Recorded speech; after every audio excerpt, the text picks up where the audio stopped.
For 4,500 years, it seemed the great monuments of ancient Egypt had an indestructible character. But this week, scientists confirmed that without intervention, the Sphinx will crumble away. The erosion is visible everywhere. Its chest and neck and the back of its head, all are being damaged by continual wind erosion. And at the base, previous efforts to restore it are now judged to have been disastrously counterproductive. Dr. Farouk El-Baz says restoration is now essential if this block of soft limestone, 20 million years old, is not to wither away. Apart from wind erosion, the main enemy is the interaction between the salt in the limestone and water. And that comes from the two sources, the groundwater and moisture from the air, which dissolves salts, moves them, and then as the water evaporates, the salt is left behind, crystallizes, and pushes very thin layers of the skin of the Sphinx away from the body. No location on Earth is subject to greater analysis. Archaeologists and conservationists study its changes, historians pore over old photographs, meteorologists have even placed a weather station on its back to collect yet more data. This, they say, is so astounding a monument, it must be preserved not for centuries, but for thousands of years. The other sites of ancient Egypt are also vulnerable. Acid rain and air pollution have discolored and eroded the surfaces of the Great Pyramids. And inside the tombs and temples, another danger lurks.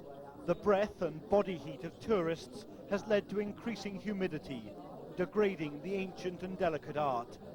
There is now ferocious debate about what action to take. Some archaeologists argue tourists must now be banned, with others saying the heritage of Egyptian civilization must never be the preserve of scientists. Robert Moore, ITN, Cairo. Robert Moore, News at 10, Cairo. What happened here? What went wrong? This is one of the conservation efforts whereby blocks were taken from a rock that is similar to the rock from which the Sphinx was made, and they were placed to cover the body of the Sphinx itself, and cement was utilized to stabilize these blocks. There are two errors in here which we learned about later. First, the use of cement itself, because the thermal expansion of cement is very large, so when it's heated up it expands a great deal, and when it cools it contracts. In addition to the fact that cement has a great deal of salts, and water mobilizes these salts and then it crystallizes, and as salt crystallizes it pushes out the blocks that were placed in here. So we know that number one, we should not really use Portland cement. Number two, if we use any material to put the blocks next to each other, we should use the least possible amount of it, a minimal amount.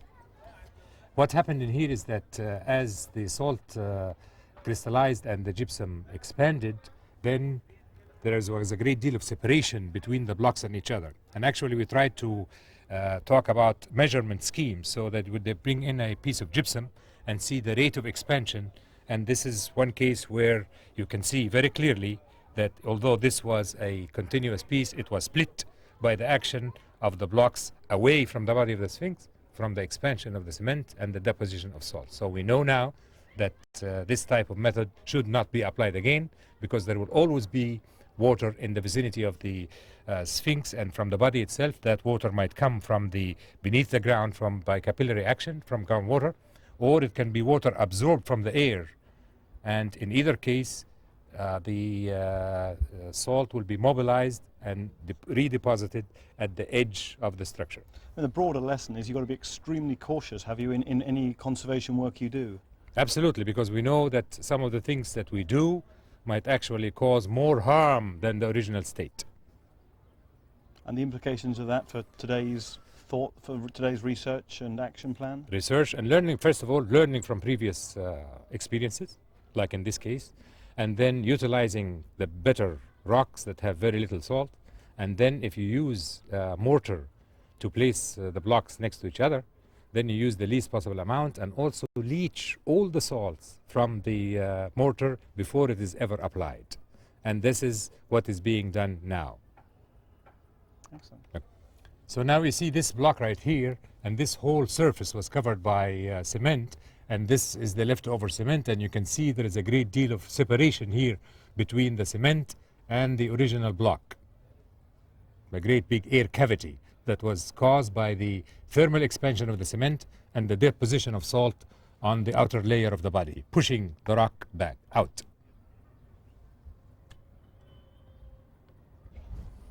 This was the place where the two blocks had met each other, and we would measure these things in here to measure the expansion.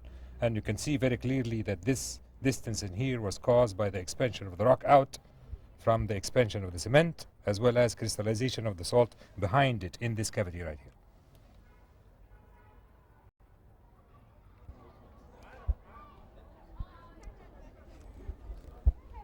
Here in the most recent conservation effort, the blocks of limestone were selected from a specific quarry where the amount of salt in the quarry is the least possible amount in limestones from the region.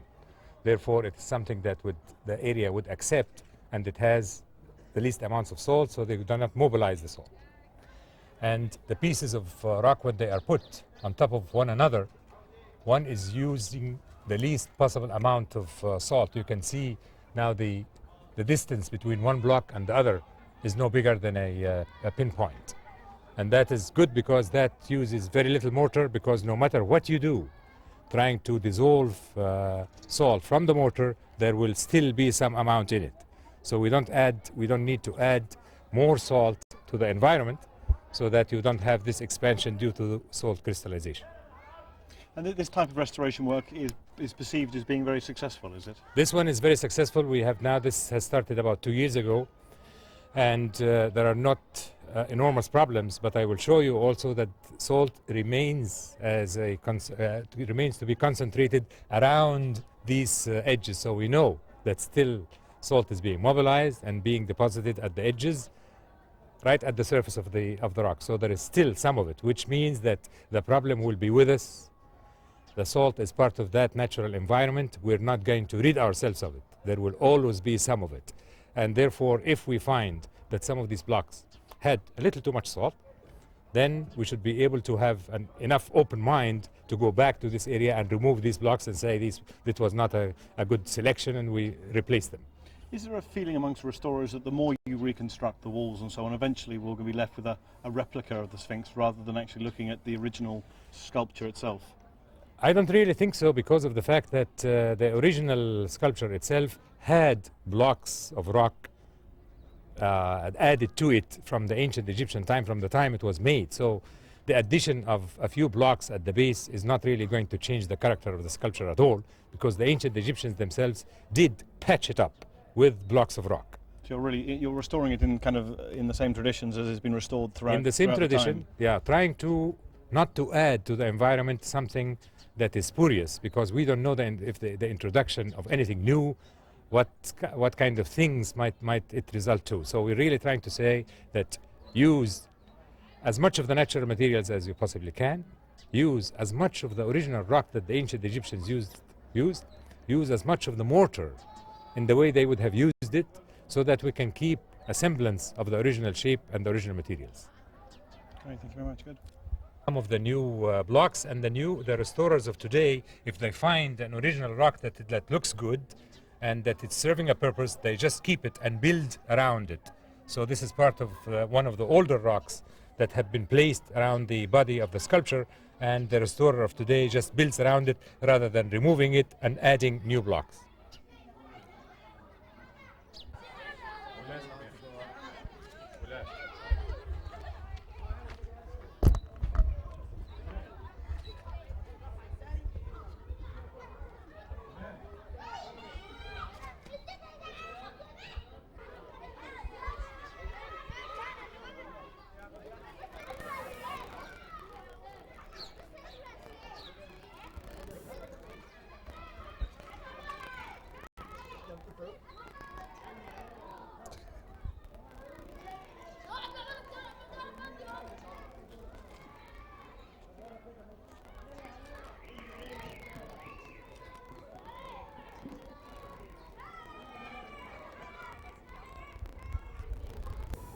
It's about 20 centimeters inside, doctor.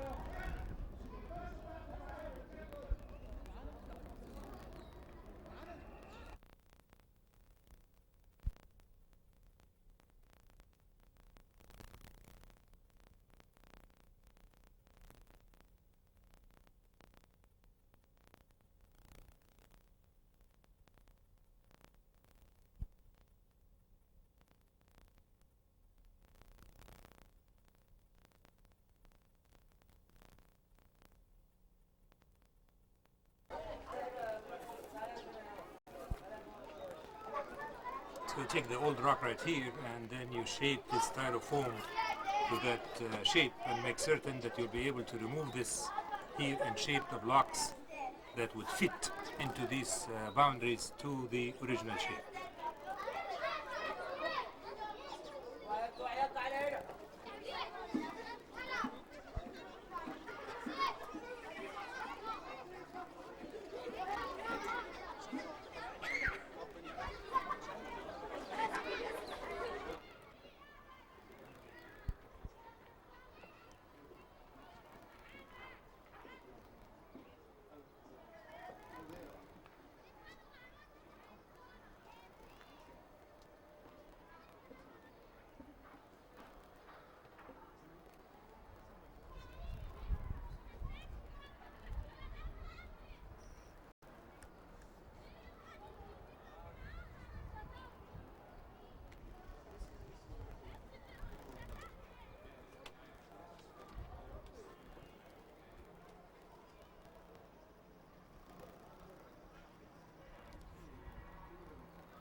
Okay.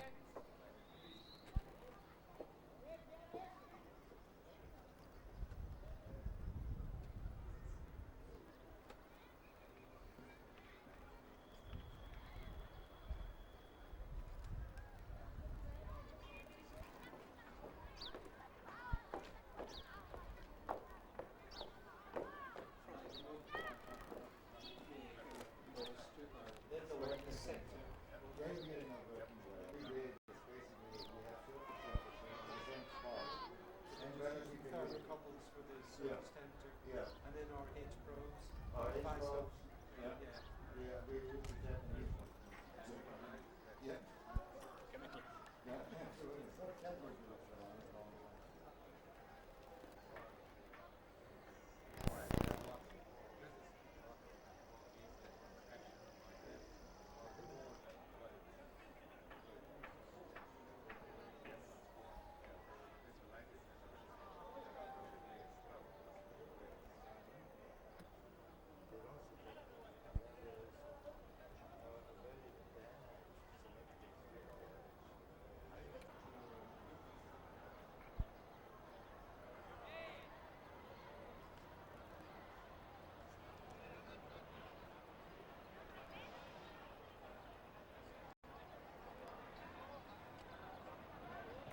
Okay.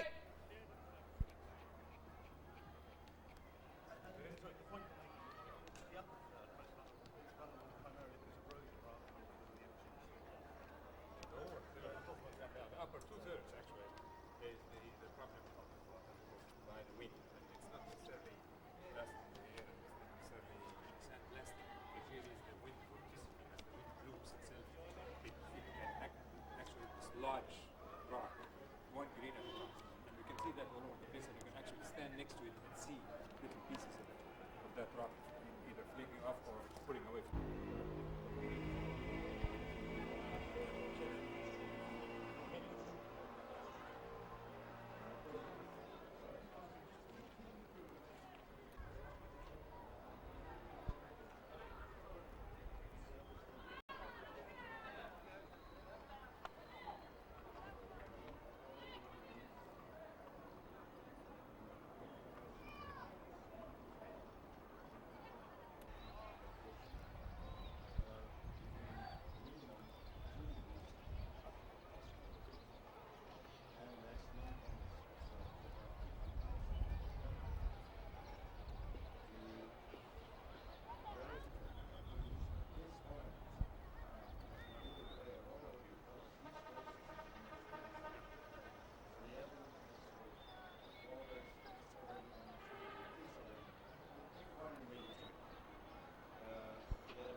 This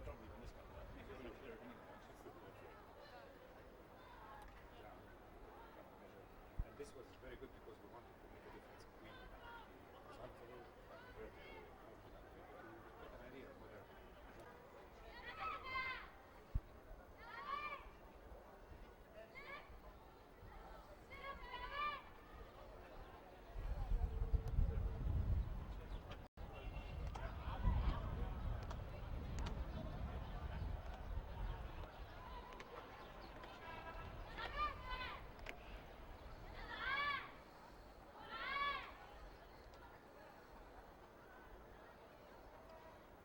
Can I just first of all establish what I guess everyone wants to know is just how serious a problem are we looking at in terms of erosion, in terms of the deterioration of a monument that most people have come to know and love?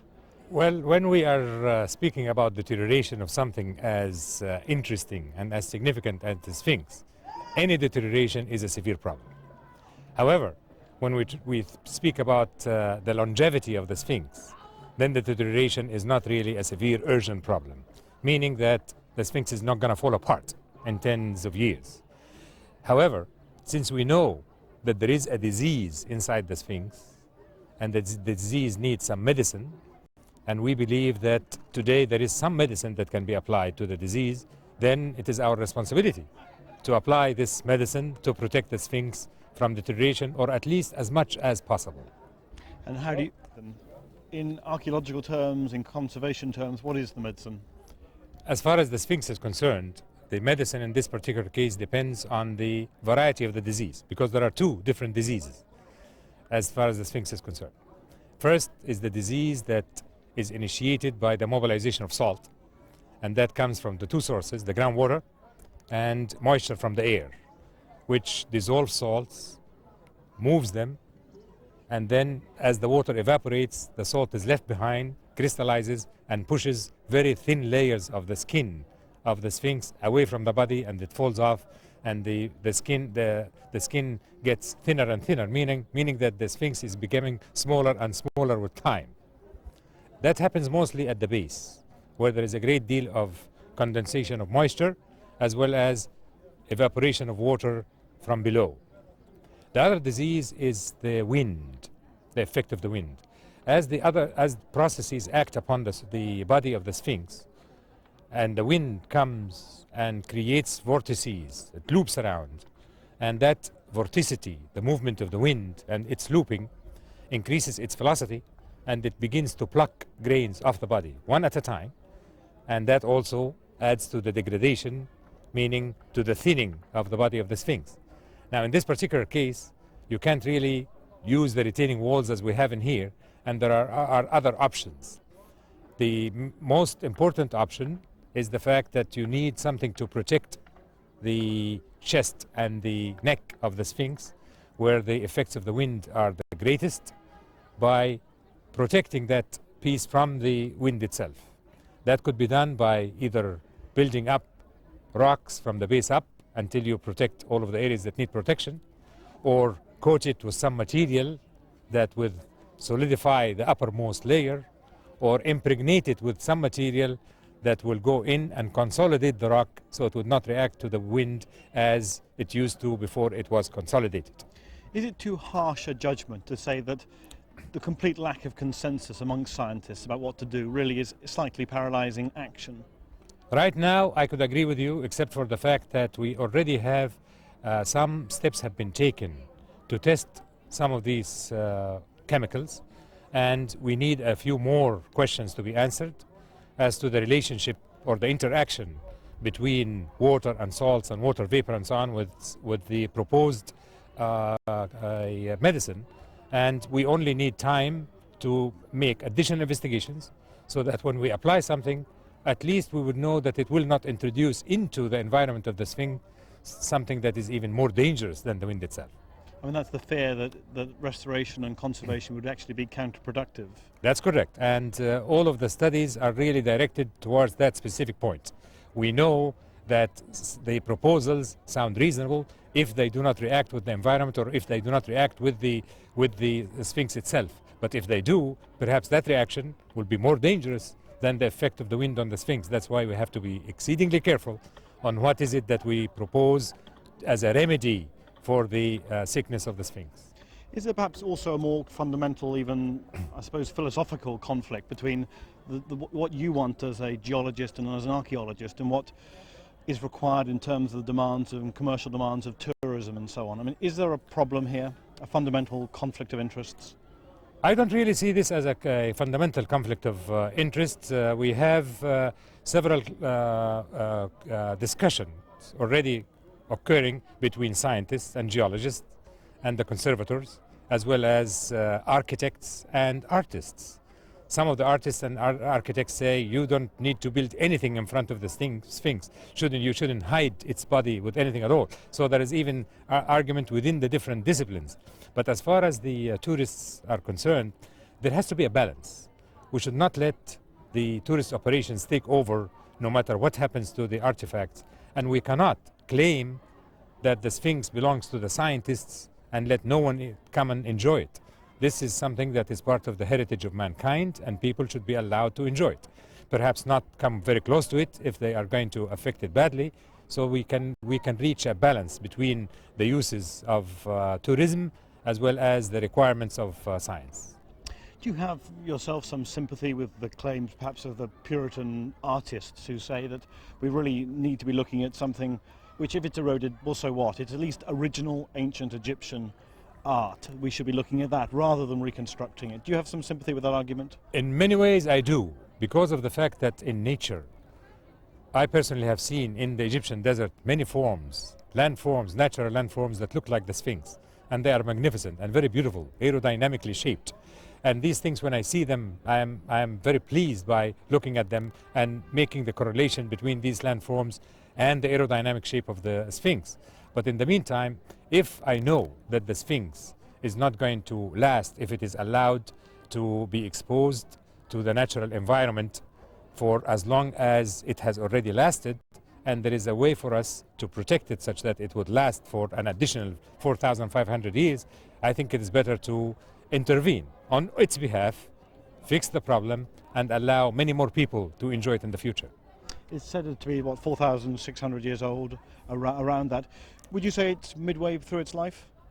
Not at all. I think that it could live. Is it reaching old age? No, perhaps infancy. How would you judge its? Perhaps right now it is reaching maturity, but I'm not basing this on scientific fact, because I have seen myself many landforms that are aerodynamically shaped, almost in the shape of the Sphinx, that were created by nature, sculpted by the wind, from rocks that were deposited on the surface of the desert from lakes in ancient times. These rocks are something like 200,000 years, and now we still see some of these features left over. So perhaps we're really talking about tens of thousands of years before a structure like that can be destroyed by natural action. Fantastic. Thank you very much indeed. Brilliant.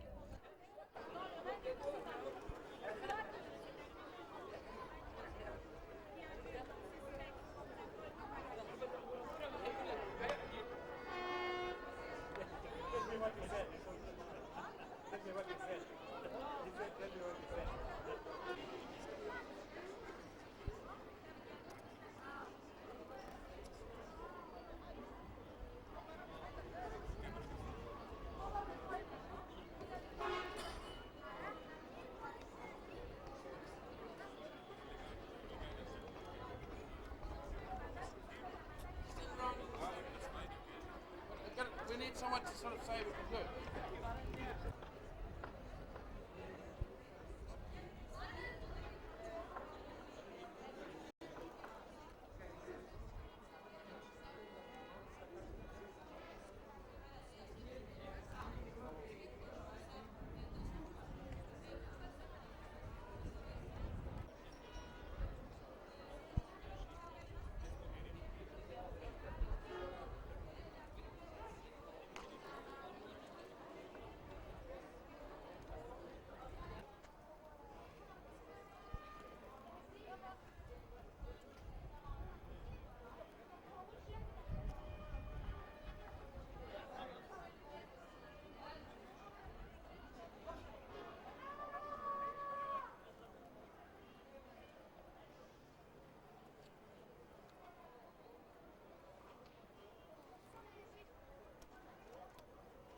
just, yeah.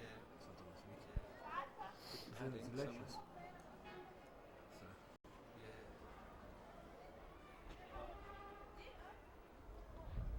Just to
Another one. Keep going. Another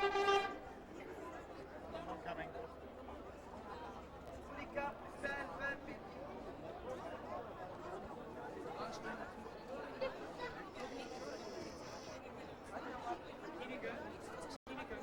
And another one. Lots of them coming out.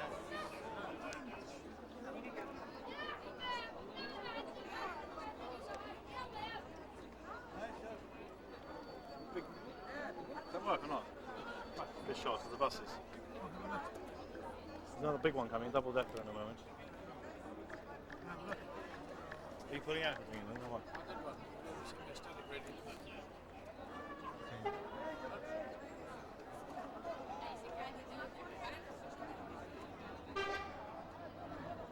No, no, no, no.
فين يا عم عبدالله؟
Hier, ich bin Norden, Süden, Osten, Westen.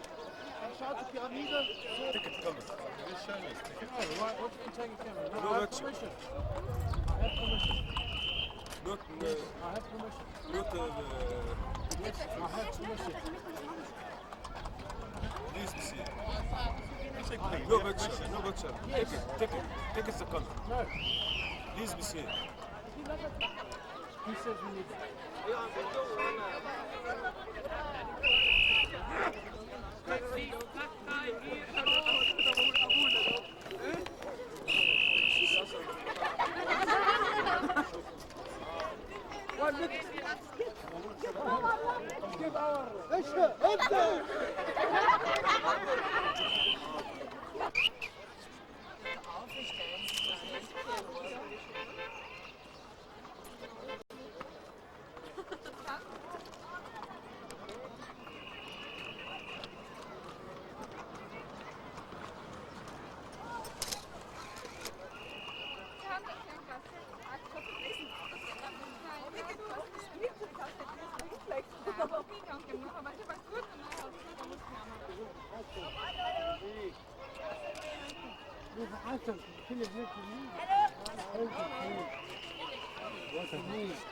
Ach, Mensch, Meier.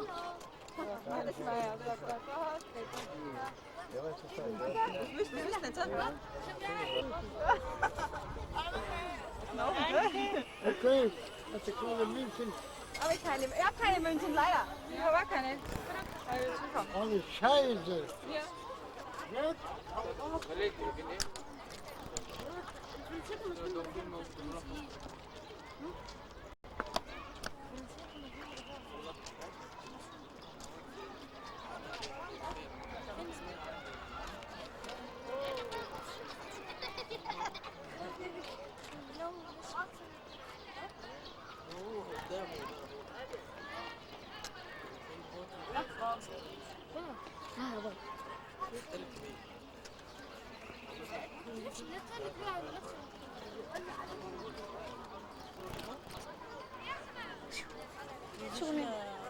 Danke.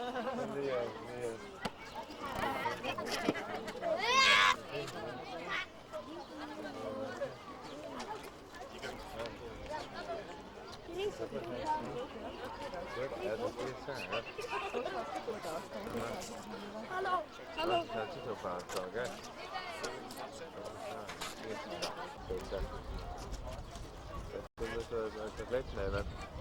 Jo, ganz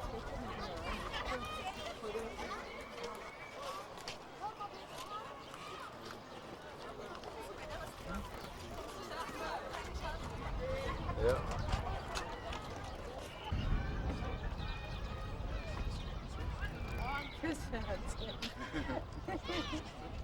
Geht es? Nee, ne? Geht's, ja?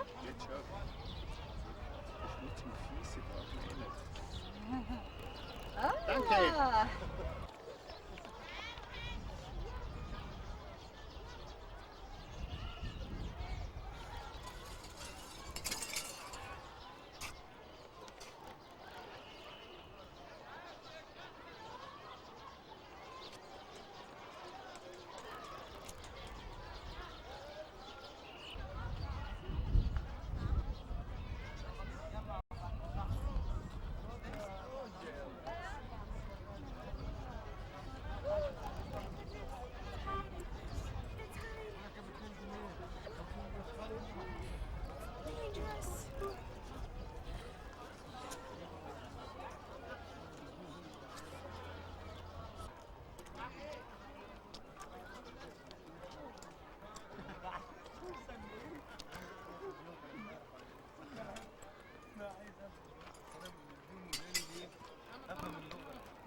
are you, huh?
just let it go. Should be there.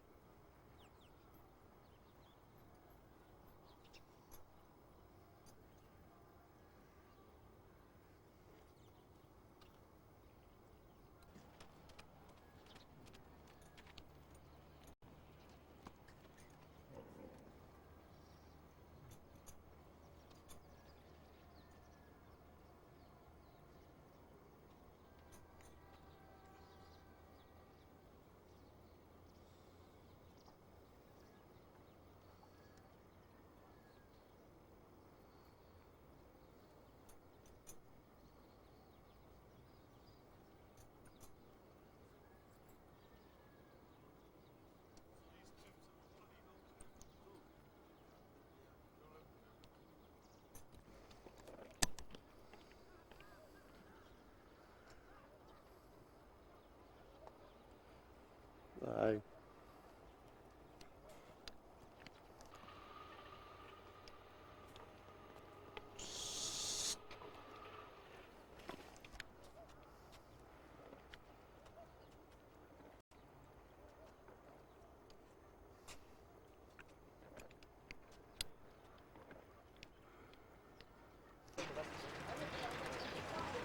French. French. افتح البتاع. مش هيصور يصور ايه؟ بقول لك مكتوب لغايه يوم 5. هو بيقول لي مكتوب لغايه يوم 5. يوم 5 دي تسليح مش من الهيئة، تسليح الهيئة بيبقى أخضر غير ده خالص. يا عم لا ضيعوا. اوكي سو اوكي. بيقول له اتقلب عشان هو صور. هو صور خلاص خلص مأموريته. ويلكم. كنا امبارح بالليل اخر النهار. وكم ده تذكر تصوير.